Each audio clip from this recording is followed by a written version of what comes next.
donner la leçon 7 d'histoire de terminale qui revient sur la question palestinienne et les relations israélo-arabes. Alors, pour aborder cette leçon, donc, nous revenons un peu sur ce qu'on appelle un peu le cadrage pédagogique et les objectifs visés. La leçon, c'est la troisième unité du programme, il est vrai, et il y a un crédit de 3 heures qui lui est concédé, en tout cas dans le programme consolidé d'histoire de 2006. Alors, il y a un ensemble de prérequis que l'enseignant est censé quand même vérifier auprès des élèves. Les élèves sont censés comprendre les conséquences de la Seconde Guerre mondiale, avoir un peu un aperçu sur le rôle de l'ONU dans le droit international et un peu sur le mandat britannique au Proche-Orient. Le sujet est important parce que quand même, voilà, son intérêt réside dans le fait qu'il permette de comprendre les racines de l'instabilité actuelle au Proche-Orient et de pouvoir procéder un peu à la sensibilisation des acteurs au droit international. Alors, les compétences visées dans le cadre de cette leçon sont des compétences liées à l'analyse de la question palestinienne comme un enjeu majeur des relations internationales, à l'interprétation des documents historiques et cartographiques complexes, mais surtout au développement de l'esprit critique face au discours diplomatique en cours. Alors, quels sont les objectifs spécifiques qui sont visés dans le cadre de cette leçon? Au-delà de l'explication sur les origines du conflit et le plan de partage de l'ONU, il s'agira un peu donc, de caractériser la proclamation de l'État d'Israël et ses conséquences, à partir de 1948, d'analyser les accords d'Oslo et les limites de l'autonomie palestinienne, et d'évaluer surtout l'impact des résolutions de l'ONU et de la colonisation, surtout sur le règlement du problème israélo-palestinien. Quel est le problème central ici, en termes de situation d'apprentissage problématique? Il s'agira de comprendre pourquoi la question palestinienne demeure une impasse diplomatique et territoriale au XXIe siècle, malgré pourtant de multiples résolutions internationales et des tentatives de paix répétées. La question palestinienne reste une blessure béante, ouverte, en tout cas du droit international. Alors, il faudra s'appuyer un peu sur l'ensemble des résolutions de l'Organisation des Nations Unies, à savoir la résolution 181, la résolution 242, celle 446 et la résolution 478, entre autres. Voilà. Revenir un peu sur la documentation liée aux accords d'Oslo entre 1993 et 1995 et également aborder un peu la fragmentation territoriale à travers donc, les différentes zones qui sont établies par ces accords-là, à savoir les zones A, B et C. Alors, à partir du premier moment didactique significatif, nous allons essayer de revenir un peu sur le plan de partage de l'ONU et la naissance d'Israël. Entre 1947 et 1948, bien sûr, il y a eu quand même la résolution 181 et ses conséquences. Donc, nous avons ici une carte qui revient un peu sur l'évolution territoriale.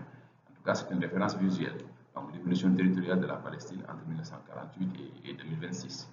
Alors, nous allons recourir à des supports de cours, notamment la résolution 181 de l'Organisation des Nations Unies de 1947, mais aussi le discours de David Ben Gourion, excusez-moi, sur la proclamation sur le discours qui proclame la naissance de l'État d'Israël. Alors, quelles sont les activités que les élèves sont censés mener? Ces activités-là ont trait surtout à l'analyse de la division territoriale qui est prévue par la résolution 181 de l'Organisation des Nations Unies, face surtout à la proclamation unilatérale de l'État d'Israël, faite par David Ben Gourion. Il s'agira aussi pour les élèves de comparer un peu les frontières du plan de partage avec les territoires effectivement contrôlés après 1948. Et c'est à partir de ces activités des élèves que l'enseignant est censé structurer, donc de concert avec les élèves, en tout cas dans une démarche socio-constructiviste, donc des traces écrites liées ici à la synthèse un peu sur le mandat britannique à partir de 1948, la proclamation de l'État d'Israël et le déclenchement un peu des premières guerres israélo-arabes. Donc voilà, l'enseignant est censé revenir donc à partir de cette guerre-là sur la grande catastrophe d'Al-Nakba et le déplacement de près de 700 000 Palestiniens, voilà, qui est quand même une conséquence directe du premier conflit de 1940-1948. Dans un second moment didactique significatif, il faudra un peu penser à revenir sur la fragmentation du territoire palestinien et la quête d'autonomie palestinienne. Donc, on passe de la guerre des 6 jours aux accords d'Oslo. Nous sommes dans une période, dans une séquence historique prise entre 1967 et 1995. Alors, quelle est la chronologie des faits et pour cela, quelles sont en tout cas les zones qui sont donc sous contrôle, les zones A, B et C. Donc, il faudra mettre en activité les élèves à travers au moins un ensemble de consignes. Et entre autres, on pourrait demander aux élèves, à partir de la carte, d'identifier les zones de contrôle A, B et C sur la carte qui leur est soumise. Et ensuite, d'analyser le rôle de l'Organisation de libération de la Palestine, de la Palestine dans la négociation des accords. C'est important, ce sont des acteurs clés. Et c'est à partir de ce moment que les traces seront constituées, bien sûr, traces qui résultent du travail des élèves à partir de la carte qui leur est soumise, des consignes que nous avons identifiées ici, comme l'identification des zones et l'analyse du rôle de l'élève et dans la négociation des accords de secours. Donc, on est censé revenir un peu ici sur la guerre des 6 jours et ses conséquences, puisque Israël va occuper la Cisjordanie, la bande de Gaza, le Sinaï et le Golan syrien. Donc la fragmentation du territoire palestinien qui va s'accélérer quand même. Et en tout cas, des centaines de milliers de Palestiniens qui deviennent des réfugiés, des déplacés dans les pays voisins. Disons-le comme ça. Et là, on va s'appuyer toujours sur la carte. Alors, avec les accords d'Oslo également, l'élève va pouvoir, en tout cas, mobiliser un certain nombre de connaissances sur les accords d'Oslo. Donc là, il pourra revenir sur, en tout cas, la reconnaissance mutuelle de l'Organisation de libération de la Palestine et donc d'Israël. Donc, il y a une reconnaissance mutuelle, en tout cas, des protagonistes, la création de l'autorité palestinienne, mais aussi de revenir un peu sur la division de la Cisjordanie en zones. La zone A, qui est une zone, donc, voilà, où en tout cas, il y a une autonomie palestinienne qui est complète, puisque le contrôle civil et la sécurité, en tout cas, sont assurés par l'autorité palestinienne. Il y a des villes principales comme vous pouvez citer, Ramallah, Naplouse, Jenin, etc. Alors, la zone B, qui est donc, où donc, il y a un contrôle civil palestinien également partagé, puisque l'administration civile palestinienne, en tout cas, est assurée ici. La sécurité conjointe est assurée en tout cas, par les Israéliens et les Palestiniens. Donc, c'est une zone de transition entre les zones A et C. Voilà. Maintenant, la zone C, elle est quand même vraiment sous contrôle total israélien, il faudra le dire comme ça. Et donc, tout ça, c'est l'élève essentiel de le ressortir à partir de l'observation de la carte et des réponses aux consignes qui lui ont été proposées. Alors, dans un troisième temps, pour cette leçon-là, maintenant, il faudra revenir un peu sur les obstacles contemporains au processus de paix israélo-palestinien. Voilà. Et un peu ce qu'en dit le droit international, c'est important, parce qu'il y a une base juridique. C'est une question de droit qui se pose ici. Alors, pourquoi maintenant le statut de Jérusalem et la colonisation sont un peu considérés comme des facteurs bloquants de la solution à 2 États? Alors, il faudra revenir un peu ici sur donc, les résolutions de l'ONUCN, la résolution 446 et la résolution surtout 478.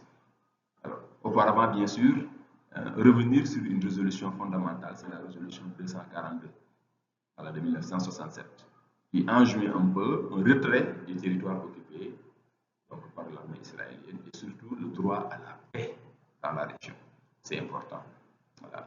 Alors, la résolution 446 de 1979 conçoit quand même, voilà, et entérine définitivement, si on devrait le dire ainsi, l'illégalité des colonies juives dans les territoires occupés. Parce qu'Israël aussi poursuit la colonisation et la colonisation est un facteur bloquant. Pourquoi? Parce que tout simplement, Israël procède à l'expansion des colonies en Cisjordanie, malgré la résolution 446. Israël procède à une judaïsation progressive des territoires occupés. Ça, c'est un constat sur le terrain. Et voilà, la colonisation en tant que telle constitue un obstacle structurel et définitivement à la continuité de l'État palestinien. Alors, l'autre obstacle qu'on pourrait retenir, au-delà bien sûr des accords qui sont signés, c'est surtout le statut de Jérusalem, la ville sainte, qui est au cœur des revendications des deux parties. Alors, Jérusalem est revendiquée à la fois par Israël et par la Palestine. Les Palestiniens considèrent que Jérusalem est la capitale éternelle de l'État palestinien. De l'autre côté, il y a un projet quand même de ce grand Israël-là et qui voudrait reconquérir Jérusalem, la ville sainte. Donc voilà. Et la posture des États-Unis n'a pas facilité cela, surtout sous le régime de Trump. Parce qu'à partir de 2017, quand même, les États-Unis ont reconnu officiellement, en tout cas, voilà, que Jérusalem est la capitale d'Israël. Et ça, c'est vraiment une rupture du consensus international. Si on s'arrête sur la résolution 242, disons-le comme ça. Voilà. Donc Jérusalem-Est est aujourd'hui un territoire occupé par l'armée israélienne. C'est un problème. entrave un peu la mise en œuvre de ces solutions-là à deux États. Un État palestinien viable, il faut le dire ainsi, et un État israélien viable, et qui puisse cohabiter surtout dans la paix. Là, on a véritablement deux principaux obstacles à la réalisation de ces solutions à deux États, à savoir la colonisation israélienne qui se poursuit, mais surtout le statut de Jérusalem qui continue à diviser les protagonistes. Maintenant, on pourrait prolonger le travail avec ces apprenants, bien sûr, dans le cadre de ce qu'on appelle un peu une évaluation, surtout sommative, parce que l'évaluation formative, quand même, elle intervient un peu à la fin de ces différents moments de date significatifs que nous venons d'aborder, mais surtout par rapport aux questions d'actualité récentes, sur le conflit de Gaza et ses implications régionales, sur le rôle des puissances régionales et le positionnement des grandes puissances dans ce conflit-là. Là, on invite un peu les apprenants à poursuivre la recherche, surtout pour prolonger un peu la réflexion sur la question palestinienne, parce que c'est une question qui est toujours en cours, disons-le comme ça. Maintenant, à la fin de cette leçon, l'élève pourrait peut-être penser à un petit travail de rédaction argumenté. Voilà, pour revenir un peu sur un sujet particulier, c'est la viabilité d'un futur État palestinien au regard du droit international.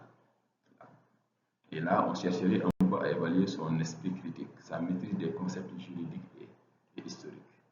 Voilà, donc ce sont les éléments sur lesquels je voudrais revenir avec vous. Et je vous donne rendez-vous dans un prochain bulletin. Merci. Voilà un peu les sources documentaires que nous avons utilisées un peu pour revenir sur cette leçon sur la question palestinienne. Je vous laisse apprécier. Et voilà, on va conclure avec le grand historien, le grand géopolitologue autant pour moi, Pascal Boniface, le fondateur de l'IRIS, l'Institut des relations internationales stratégiques, qui un peu considère quand même que le droit international ne peut être à géométrie variable. Tant qu'il y aura deux poids, deux mesures dans l'application des principes universels, la question palestinienne demeurera une blessure ouverte pour la conscience mondiale. Et cette réflexion vraiment nous rappelle que la résolution de la question palestinienne exige une application universelle et cohérente du droit international. Donc, chers internautes, c'est sur ces mots que prend fin cette vidéo. Je vous donne rendez-vous dans une prochaine capsule pour revenir sur un autre thème du programme d'histoire et de géographie. Je vous remercie.